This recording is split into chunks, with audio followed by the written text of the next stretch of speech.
परमाणु युग की शुरुआत 78 साल पहले न्यू मैक्सिको के रेगिस्तान में उगते मानव निर्मित सूर्य की चमक के साथ हुई थी। तो आइए आज के इस वीडियो में हम जानते हैं कि क्या है पहले परमाणु बम बनाने के पीछे की कहानी। न्यूक्लियर बम की कहानी शुरू होती है सन 1905 ईस्वी में, जब दुनिया के दो सबसे ग्रेटेस्ट साइंटिस्ट में से एक एल्बर्ट आइंस्टाइन अपने प्रसिद्ध सूत्र E=mc² की खोज करते हैं। इस फॉर्मूले के द्वारा वो सिद्ध कर देते हैं कि न्यूक्लियर फिजन अथवा न्यूक्लियर फ्यूजन की प्रक्रिया के दौरान रेडियो एक्टिव सब्सटेंसेस में मास डिफेक्ट अथवा वजन का ह्रास होता है, और वजन का यही ह्रास अंत में ट्रोमेंडस अमाउंट ऑफ एनर्जी को प्रोड्यूस करता है। यह खोज आरंभ में तो इतनी ज़्यादा अविश्वसनीय थी कि मैक्सिमम लोगों ने इस सूत्र पर भरोसा करने से ही इनकार कर दिया था। इस सूत्र को ऐसे समझिए कि लेट से 1 किलो कोयले को अगर आप क्लोज सिस्टम में जलाएंगे तो उसके बाद हमारे हाथ में या तो उसकी बची हुई राख आएगी या तो कॉम्बशन अथवा दहन की प्रक्रिया के दौरान उत्पन्न गैसेस। अब अगर आप इस बची हुई राख और निकली हुई गैसेस को किसी तराजू पर तौलेंगे ना, तो उनका एग्जैक्ट वजन 1 किलो ही होगा। कहने का तात्पर्य ये कि कोयले को आप जला दें, उसको आप तोड़ दें अथवा किसी अन्य केमिकल रिएक्शन के द्वारा उसको रूपांतरित कर दें, अंत में जो आउटपुट के तौर पर सब्सटेंसेस हमारे हाथ में आएंगे उनका भी वजन 1 किलो ही होगा। अर्थात उस कोयले को आप एक रूप से दूसरे में रूपांतरित तो कर सकते हैं, किंतु कोयले का वो भाग अंतोगत्वा इसी ब्रह्मांड का हिस्सा बनकर रहेगा। लेकिन न्यूक्लियर रिएक्शन के दौरान ऐसा नहीं होता है। न्यूक्लियर रिएक्शन के दौरान रेडियो एक्टिव सब्सटेंसेस में कुछ वजन का ह्रास होता है और तब मानो उस मास का इस ब्रह्मांड से अस्तित्व मिट जाता है, वो पूर्णतया विलोपित हो जाता है और उस विलोपित मास के इक्विवेलेंट एनर्जी इस ब्रह्मांड में जुड़ जाती है। और एनर्जी भी ऐसी वैसी नहीं बल्कि भारी मात्रा में। 1 ग्राम यूरेनियम से हम इतनी ऊष्मा उत्पन्न कर सकते हैं जितनी ऊष्मा हासिल करने के लिए हम लोगों को 4500 किलो हाई कार्बन क्वांटिटी वाले कोयले को जलाना पड़ेगा। इस कहानी का अगला इंटरेस्टिंग मोड़ तब आता है जब 1933 में एडोल्फ हिटलर जर्मनी का चांसलर बन जाता है और उसकी नाजी पार्टी ओवरऑल तरीके से पूरे जर्मनी को ही अपने ग्रिप में ले लेती है। जर्मनी की सत्ता पर हिटलर का काबिज हो जाना यहूदी या ज्यूश कम्युनिटी के लिए आसमान से कहर टूटने के जैसा था। यहूदी कम्युनिटी को तरह तरह से टॉर्चर करके जर्मनी में मारा जाने लगता है, जैसे उनको फैमिली के साथ गोलियों से भून देना अथवा जहरीली गैस के चेम्बर्स में उनको छोड़ देना, जहां पर वो बेचारे तड़प तड़प के मरते थे। अब आप खुद सोच करके देखिए कि भय और निराशा के ऐसे माहौल में किसी भी व्यक्ति के लिए चैन की सांस लेना ही मुश्किल होगा। Forget about continuing his scientific experiments. ऐसे में एल्बर्ट आइंस्टाइन भी फाइनली ये डिसाइड कर लेते हैं कि अब जर्मनी में कंटिन्यू करना उनके लिए नेक्स्ट टू इम्पॉसिबल होगा और 1933 में ही बेल्जियम की धरती से वो जर्मनी देश की नागरिकता को सदा सदा के लिए त्याग देने का ऐलान कर देते हैं। अब यहाँ देखने वाली 2 बातें थी। पहली तो ये कि अपने दूसरे साइंटिफिक प्रोजेक्ट्स में व्यस्त होने के कारण एल्बर्ट आइंस्टाइन E=mc² वाले इस सूत्र पर आगे काम नहीं कर पाए थे। दूसरी तरफ जर्मनी छोड़ते समय वो इस चीज़ को भी लेकर के काफ़ी चिंतित थे कि उनके द्वारा जो रिसर्च पेपर जर्मनी की धरती पर छोड़ दिए गए हैं उनको यूज करके कहीं न्यूक्लियर बम को न बना ले। वहीं दूसरी तरफ एनरिको फर्मी नाम से एक वैज्ञानिक थे जो 1938 में आर्टिफिशियल न्यूक्लियर रिएक्टर को बना करके एल्बर्ट आइंस्टाइन साहब की बातों को अक्षरशः सच साबित कर देते हैं। अब न्यूक्लियर एनर्जी को कंट्रोल करना बहुत आसान था, वरना पहले की सिचुएशन में ऐसा हो सकता था कि ठीक है, ट्रोमेंडस अमाउंट ऑफ एनर्जी को आपने एक जगह पर प्रोड्यूस कर लिया, लेकिन अगर आपको उसको कंट्रोल करने नहीं आएगा तो हो सकता है कि जिस बम को आप दूसरे देश पर फेंकने वाले थे वो कहीं आप ही के देश पर बरस ना पड़े। कहानी में अगला इंटरेस्टिंग ट्विस्ट ठीक अगले साल यानी 1939 में आता है, जब पूरी दुनिया द्वितीय विश्व युद्ध की चपेट में आ जाती है और वो कहते हैं ना कि कस्तूरी मृग की महक और किसी बड़े साइंटिफिक इन्वेंशन की चहक बहुत दिनों तक दुनिया में नहीं छुटती है।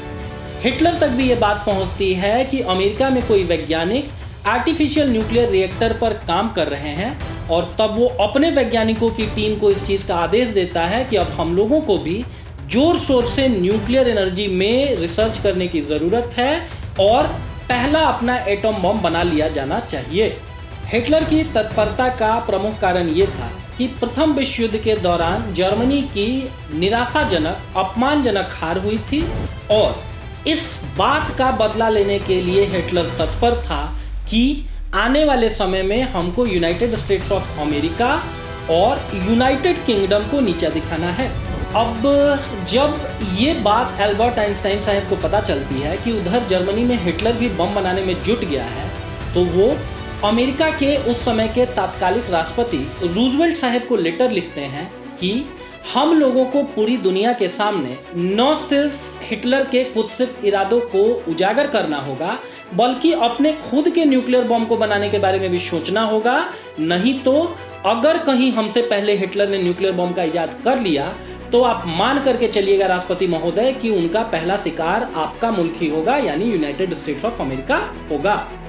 अमेरिकी राष्ट्रपति रूजवेल्ट खुद तो दिव्यांग व्यक्ति थे, लेकिन उनके इरादे अपने आप में इतने मजबूत होते थे कि वो दुश्मनों को घुटने टेकने पर मजबूर कर देते थे। एल्बर्ट आइंस्टाइन साहब की बातों को बहुत सीरियसली लेते हैं और तब अमेरिका अपने खुद के न्यूक्लियर बम बनाने के मिशन पर निकल पड़ता है और इस पूरे प्रोजेक्ट को 1941 में नाम दिया जाता है प्रोजेक्ट मैनहट्टन। और इस पूरे प्रोजेक्ट को लीड करने के लिए चुना जाता है रॉबर्ट ओपेनहाइमर साहब को, जिनके ऊपर हाल के दिनों में एक बड़ी अच्छी फिल्म भी आई थी। और ऐसा माना जाता है कि ओपेनहाइमर साहब हिंदू धर्म और वेदांत की फिलॉसफी से बहुत ज़्यादा प्रभावित थे और ऐसा भी कहा जाता है कि इस एक्सपेरिमेंट के सक्सेसफुल होने के बाद जो पहली बात उन्होंने कही थी वो श्रीमद् भगवद गीता का एक श्लोक था। I remembered the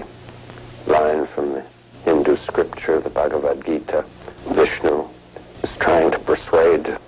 the prince that he should do his duty, and to impress him, takes on his multi-armed form and says, "Now I am become death, the destroyer of worlds." 4 सालों में ये project रंग लाता है और 16 जुलाई 1945 को United states of America new Mexico के रेगिस्तान में पहली बार न्यूक्लियर बम को टेस्ट करता है और इस मिशन का नाम रखा गया था मिशन ट्रिनिटी। तो जहां मिशन ट्रिनिटी के सक्सेसफुल होने के साथ ही यूनाइटेड स्टेट्स ऑफ अमेरिका के पास न्यूक्लियर बम आ चुका था, वहीं दूसरी ओर हिटलर को तमाम कोशिशों के बावजूद असफलता ही हाथ लगी। क्यों? क्योंकि उसकी टीम अभी तक न्यूक्लियर बम को बनाने में असफल रही। तो भैया अब बम बन के तैयार हो चुका था और अब बारी थी उस बम की रियल टेस्टिंग की। बहुत सारे लोगों के मन में ये प्रश्न भी उठता है कि अगर द्वितीय विश्व युद्ध का सबसे बड़ा विलन हिटलर था तो अमेरिका ने हिटलर या जर्मनी की जगह न्यूक्लियर बम के वास्तविक अनुप्रयोग के लिए पहले जापान को क्यों चुना? दरअसल इस दुश्मनी की जड़ें छुपी हुई हैं 7 दिसंबर 1941 के दिन में, जब अमेरिका के पश्चिमी तट पर अवस्थित पॉल हार्बर पर बिना किसी कारण के जापान आक्रमण कर देता है। देखा जाए तो 1941 तक यूनाइटेड स्टेट्स ऑफ अमेरिका द्वितीय विश्व युद्ध में पार्टिसिपेट भी नहीं कर रहा था। एज यूजुअल उस समय भी वो हथियारों का सबसे बड़ा मैन्युफैक्चरर और सबसे बड़ा एक्सपोर्टर था।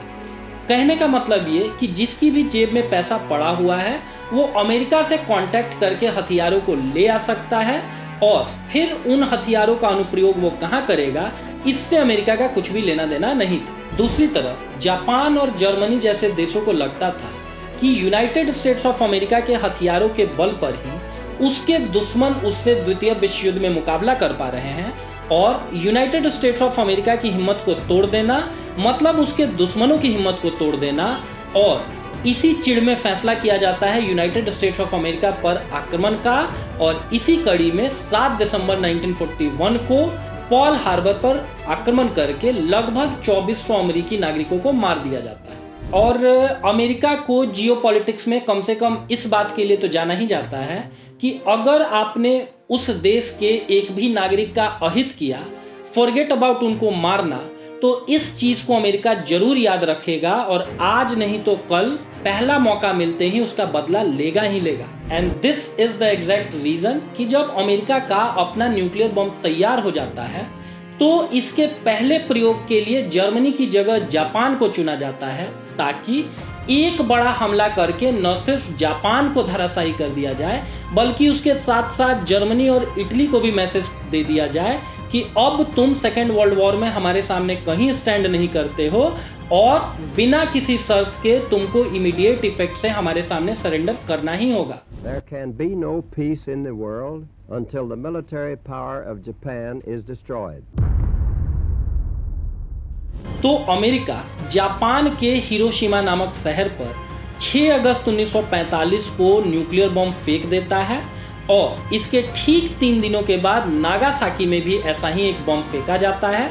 दोनों बमों का कोड नेम क्रमशः लिटिल बॉय और फैट मैन रखा जाता है और इन बमों का प्रभाव इतना विध्वंसक था कि हिरोशिमा वाले आक्रमण में माना जाता है कि कम से कम 1,40,000 और नागासाकी वाले आक्रमण में कम से कम 70,000 जापानी मारे जाते हैं। इस हमले में 2 लाख प्लस लोग तो मरे ही मरे,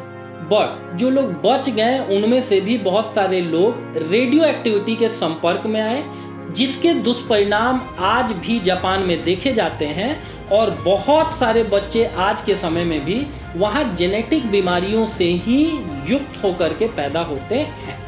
इस बमबारी से घबराकर तुरंत द्वितीय विश्व युद्ध का अंत हो जाता है और 14 अगस्त 1945 के दिन जापान पूर्णतया अमेरिका के सामने समर्पण कर देता है और वहीं दूसरी तरफ हिटलर भी डर के मारे आत्महत्या कर लेता है। जब इस मास डिस्ट्रक्शन की खबर एल्बर्ट आइंस्टाइन साहब तक पहुंचती है तो बड़े व्यथित, बहुत दुखी होते हैं। प्राइमा फेसी वो स्टेटमेंट देते हैं कि मुझे दुनिया न्यूक्लियर बॉम्ब के जनक के तौर पर न याद रखे, क्योंकि हो सकता है कि मैंने E=mc² के सूत्र को गढ़ा, उसको दुनिया के सामने लाया, लेकिन किसी भी न्यूक्लियर बॉम्ब बनाने वाले प्रोजेक्ट से मैं कभी भी प्रत्यक्षतया अथवा अप्रत्यक्षतया नहीं जुड़ा। इवन अपनी बात को एक्सप्लेन करते हुए आइंस्टाइन आगे बताते हैं कि चलिए अगर मैंने चाकू का इजाद कर भी दिया तो ये तो सामने वाले व्यक्ति की प्रज्ञा पर डिपेंड करता है कि वो चाकू से सब्जियां काट करके बड़े सारे लोगों का पेट भरेगा या किसी का गला काट देगा। हालांकि इस क्लैरिफिकेशन के बावजूद भी ताउम्र एल्बर्ट आइंस्टाइन साहब इस चीज़ के गिल्ट में रहे कि वो ही ऐसे शख्स थे जिन्होंने रूजवेल्ट साहब को न्यूक्लियर बॉम्ब बनाने का आइडिया दिया। और इवन न्यूज़ वीक नामक मैगजीन को दिए अपने साक्षात्कार में एल्बर्ट आइंस्टाइन बोलते हैं ना कि अगर मैं भविष्य में झांक करके देख पाता और मुझे अगर ये चीज़ दिखी होती कि जर्मनी कभी भी एटम बॉम्ब के इजाद में कामयाब नहीं हो पाएगा, तो मैं रूजवेल्ट साहब को न्यूक्लियर वेपन बनाने की सलाह सपने में भी नहीं देता। तो ये था इस कहानी का पहला भाग, जिसमें हम लोगों ने देखा कि किस तरीके से दुनिया में पहले एटम बम का निर्माण किया गया और उसके पहले प्रयोग के द्वारा विदिन अ वीक जापान को सरेंडर करने पर मजबूर कर दिया गया। इसी कहानी के अगले पार्ट में हम देखेंगे कि किस तरीके से हमारा खुद का देश भारत एक न्यूक्लियर पावर युक्त देश बनता है। Today at 15:45 hours.